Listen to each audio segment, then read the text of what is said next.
भोजन के बाद सभी मुसाफिर आंगन में बैठे बातें कर रहे थे। उन्होंने कई राज्यों और देशों के बारे में बातें की। सभी एक दूसरे को अपनी यात्रा की जानकारी दे रहे थे। अगले दिन की यात्रा के लिए भी तैयारी की गई। अमीरन ताई, जो कि 60 साल की थी, रसोई का काम समाप्त करके आई।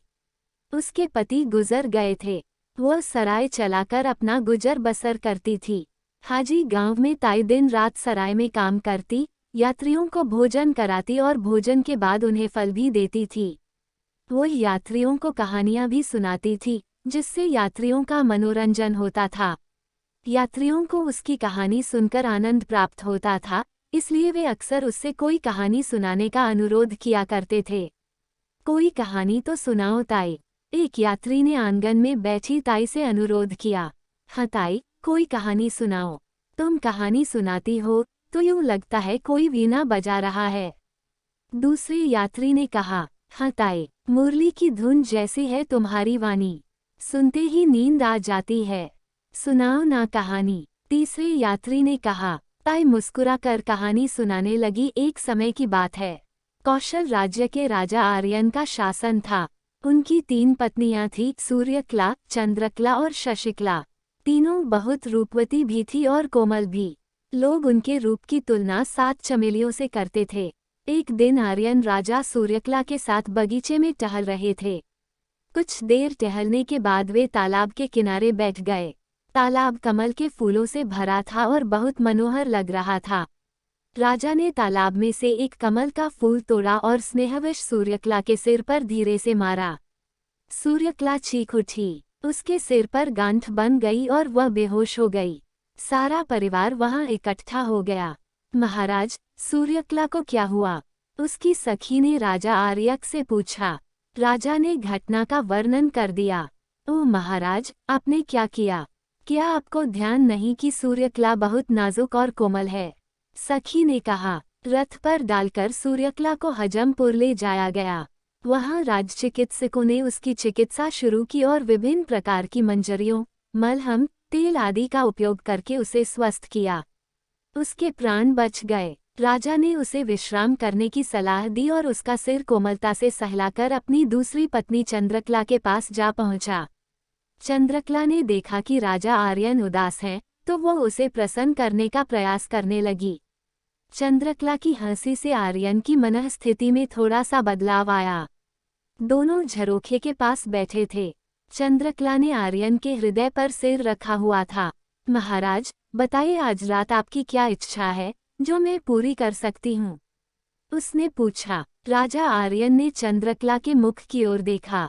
वो कुछ कहने ही वाला था कि बादलों में छुपा चांद निकल आया। झरोखे से चांदनी की किरणें चंद्रकला पर पड़ी और वह मूर्छित होकर गिर पड़ी। राजा आर्यन चिंतित हो गया और चिल्लाकर पूछा, कौन है वहां? एक सेविका भागती हुई आई और पूछने लगी, क्या हुआ महाराज? राजा ने उत्तर में खिड़की की ओर इशारा किया। चंद्रमा, सेविका बोली और खिड़की के पट बंद करने लगी। चंद्रकला अत्यंत नाजुक है महाराज, बहुत कोमल है। चांदनी को वह सहन नहीं कर पाती। इसी वजह से महल के सभी दरवाजे बंद रखे जाते हैं महाराज, झरोखे भी। आज यह झरोखा किसने खोल दिया? सेविका बोली। सेवकों को बुलाया। उन्होंने चिकित्सकों को सूचित कर दिया।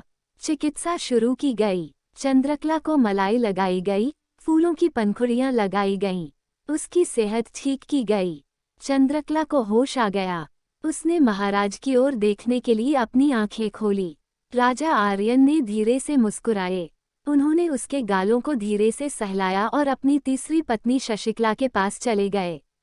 शशिकला को मंदिर जाना था। राजा उसे मंदिर पहुंचाने के लिए गए। राजा घोड़े पर सवार थे और शशिकला पालकी पर। चांदनी रात थी। दूर कहीं धान की कुटाई हो रही थी, जिसका स्वर वातावरण में गूंज रहा था।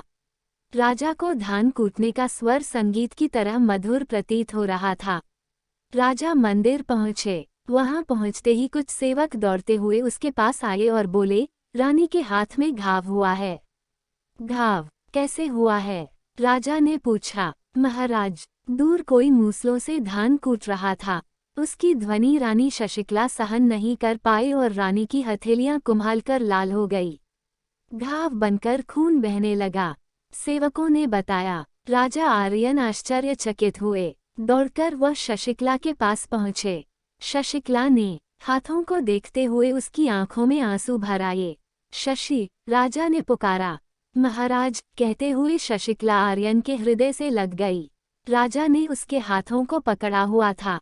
शशिकला के हाथों में सूजन था, घाव था और खून बह रहा था। शशिकला की सखियां दौड़ती हुई आईं। वे चांदी की कटोरियों में चंदन और सोने की कटोरियों में दूध ले आई। शशिकला के हाथों को दूध से साफ करके उन्हें फूल की पंखुड़ियों से चंदन लगाया गया। राजा ने सैनिकों को भेजकर धान की कुटाई बंद करवाई। ताई ने कहानी को समाप्त किया। कहानी कैसी लगी? ताई ने पूछा। अच्छी थी, यात्रियों ने उत्तर दिया। अच्छी है, कहने से क्या होता है? सूर्यकला, चंद्रकला और शशिकला, इन तीनों में से असल में सुकोमल कौन थी, ये तो बताओ। ताई ने पूछा। सभी यात्री सोच में डूब गए। वे आपस में चर्चा करने लगे। थोड़ी देर बाद उन्हें उत्तर मिला और कहने लगे। सूर्यकला को फूल से चोट लग गई। चंद्रकला चांदनी से कुम्हला गई। शशिकला को दूर से एक आवाज सुनाई दी और वह घायल हो गई थी। इसलिए शशिकला ही वास्तव में सबसे नाजुक, कोमल और सुकुमारी थी। ठीक कहा, ताई ने प्रशंसा की। अब सो जाओ, उन्होंने कहा। यात्री अंगड़ाई लेकर सोने के लिए चले गए।